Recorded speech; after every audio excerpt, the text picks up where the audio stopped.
Bom dia, tudo bem? Vamos fazer a nossa agenda de reforma íntima do dia 23 de abril. Reflexão e vivência em torno do Evangelho. Sua fama cada vez mais se dilatava e a ele acorria grande multidão de pessoas que vinham aos bandos para o ouvir e ser curadas de suas enfermidades. Lucas 5:15. Sugestão para sua prece diária. Prece rogando ao anjo da guarda o combate à presunção. Quem se aflige indebitamente ao ver o triunfo e a prosperidade de muitos homens impiedosos e egoístas, no fundo dá mostras de inveja, revolta, ambição e desesperança. Emmanuel, no livro Fonte Viva. Pensemos em Jesus.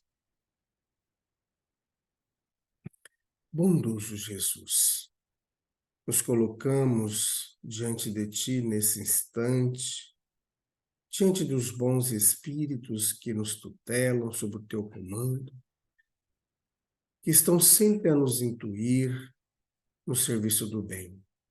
E rogamos também, Jesus, que afaste de nós todo desejo da presunção, do personalismo, do egoísmo e do orgulho.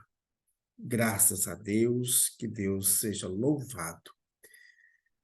Meus amigos, hoje em nossa casa espírita, nós realizaremos uma atividade de visita à Carlinda, agora de manhã. Então, às 7h30, nós estaremos reunidos em nossa casa espírita, nos preparando, fazendo a corrente magnética. Logo após, sairemos em caravanas para Carlinda, que fica distante uns 30 quilômetros daqui, onde nós residimos, para fazer a caravana Jesus e Você, para divulgar o Evangelho de Jesus, para divulgar o Espiritismo e também para fazer amigos. E caso encontremos algum simpatizante da doutrina espírita, nós iremos oferecer o culto do Evangelho no lar. E retornaremos ainda nessa parte da manhã, antes do almoço. Meus amigos, no finalzinho da tarde, às 6h, nós realizaremos o culto do Evangelho online, que é transmitido ao vivo para o YouTube de nossa Casa Espírita. Quero ainda lembrar aos amigos que amanhã, segunda-feira, é o dia da triagem fraterna. É um momento onde a gente inicia o tratamento espiritual. A nossa casa espírita começa atendimento às 8h da noite. Se você não reside em Alta Floresta ou encontra-se acamado e deseja fazer o tratamento espiritual à distância, entre em contato conosco pelo WhatsApp 66 98466 7110. Muito bem, meus amigos, recadinhos dados, nós vamos iniciar hoje o estudo do Evangelho por Emmanuel, comentários ao Evangelho segundo Marcos. Eu estava lendo a introdução, o prefácio, toda a parte histórica da construção deste livro, o Evangelho por Emmanuel, e é muito interessante o estudo que a equipe da FEB fez em juntar todas as comunicações de Emmanuel em um único livro, né? Claro que as comunicações conforme os livros, por exemplo, nós estudamos por 400 e poucos dias o Evangelho segundo Mateus. Então, todas as compilações de Emmanuel, as comunicações de Emmanuel relacionado ao Evangelho de Mateus foram colocados em um livro. E agora nós vamos estudar todas as comunicações de Emmanuel referente ao Evangelho de Marcos.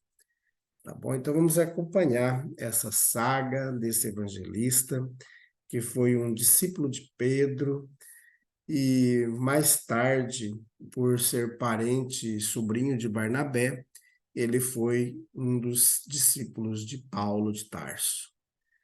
Então o evangelho escrito por ele ele não conheceu Jesus. Então ele contou aquilo que ele ouviu, tanto de Pedro como de Barnabé e de muitos outros, inclusive também de Paulo.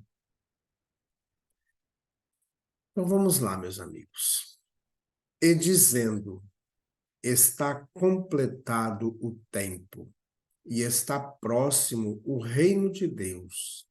Arrependei-vos e crede no evangelho.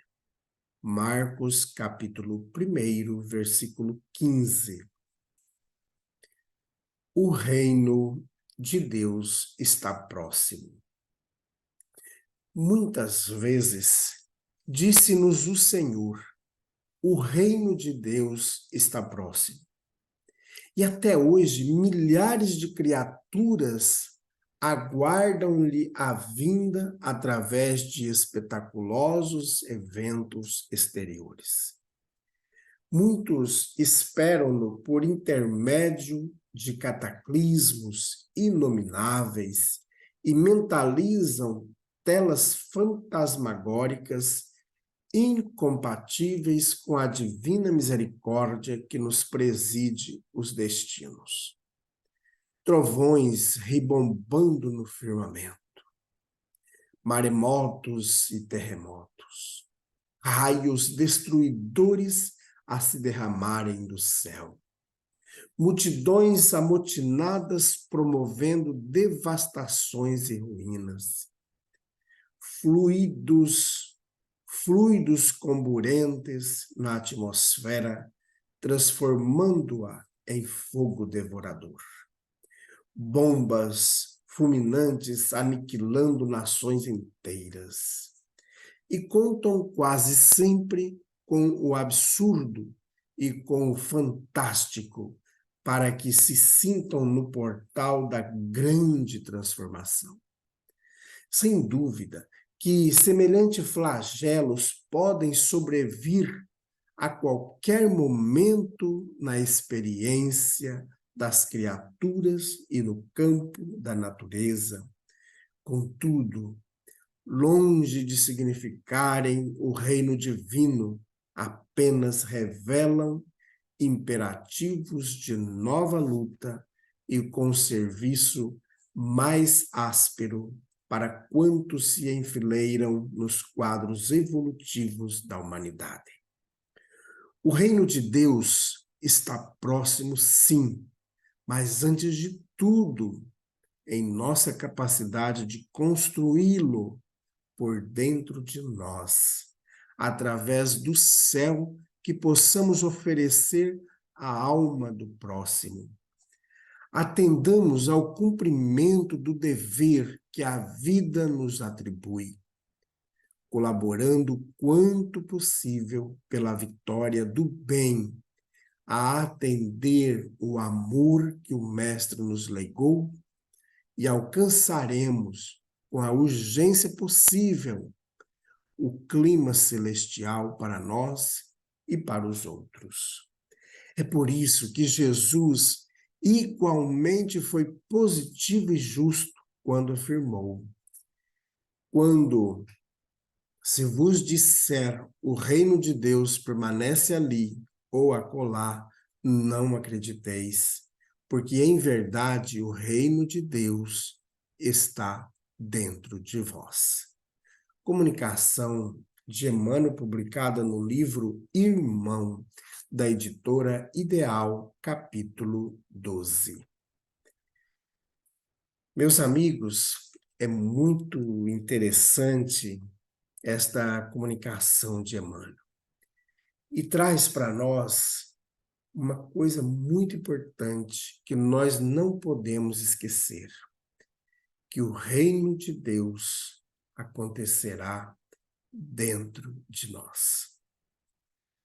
Essa história que o próprio Emmanuel coloca aqui que Jesus vem fazendo aquele estrondoso, né? Entrando como se fosse um rei que com a sua cavalaria, com seus anjos, todos ali.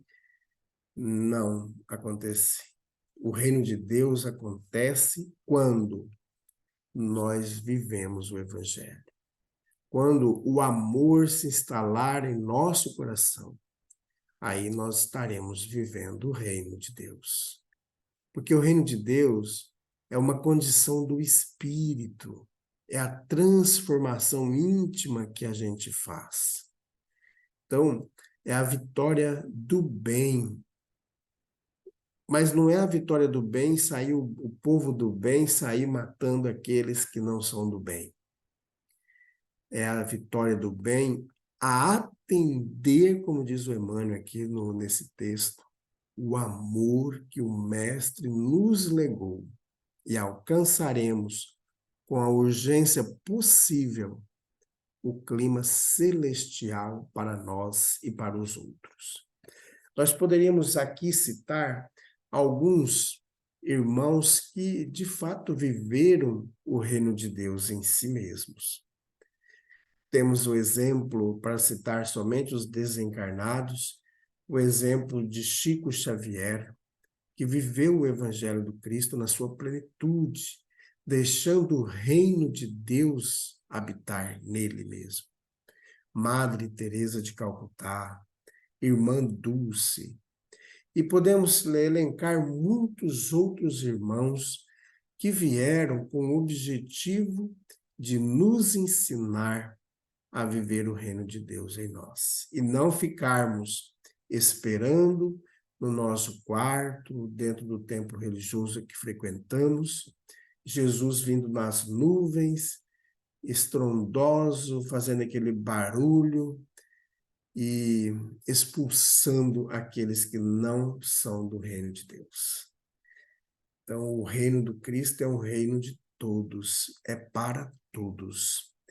E aí vai depender de cada um de nós em estar com esse reino de Deus ou não estar com o reino de Deus. E esse reino de Deus é dentro de nós que acontece. Muito bem, meus amigos, vamos então nesse instante nos ligar a Jesus e nos comprometer em fazer em nós mesmos a morada do Cristo, ao reino de Deus. Vamos fazer como aquela pessoa que o Evangelho conta que perdeu a sua moeda e quando encontra, sai correndo avisando para todos que tinha encontrado a moeda perdida, fazendo festa. Então, encontremos o reino de Deus e vamos fazer festa do reino de Deus. Ou seja, vamos fazer o bem, vamos viver o amor do Cristo. Não é fácil entrar pela porta estreita, mas devemos nos esforçar constantemente a entrar por essa porta. Então vamos nós, nesse instante, pensar em Jesus. Bondoso Jesus, nós colocamos em tuas mãos todos aqueles nossos irmãos que estão sofrendo, grandes dores, grandes aflições, aqueles irmãos que estão acamados nos leitos hospitalares, em suas residências. Bondoso Jesus, que esses irmãos recebam nesse instante a visita de seus anjos da guarda, que em teu nome está levando conforto espiritual, o lenitivo que tanto precisam. Fica conosco, Jesus. Graças a Deus, que Deus seja louvado. Meus amigos, tenhamos um bom dia, fiquemos em paz e que Deus nos abençoe a todos.